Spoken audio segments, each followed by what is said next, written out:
నమస్తే అండి అందరికీ. వశీకరణంలో అనేక విధాలుగా ఉంటాయి. అందులో 3 విధాలుగా ఉండేది అత్యంత ప్రాధాన్యం.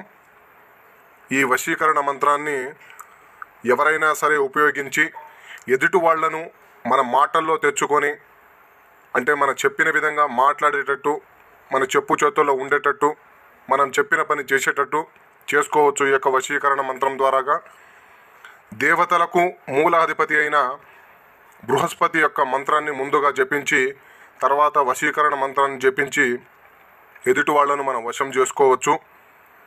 ఓం గ్రీం గ్రాం సం బృహస్పతియే నమః. ఓం గ్రీం గ్రాం సం గురవే నమః.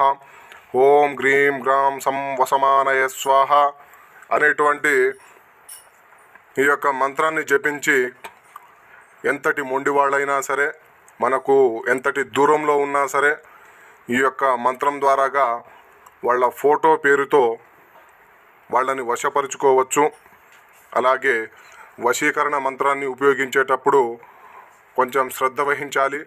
అలాగే దీనికి కొన్ని నియమ నిబంధనలు ఉంటాయి, వాటిని అనుసరించి ఈ యొక్క వశీకరణ మంత్రం ఉపయోగించవచ్చు.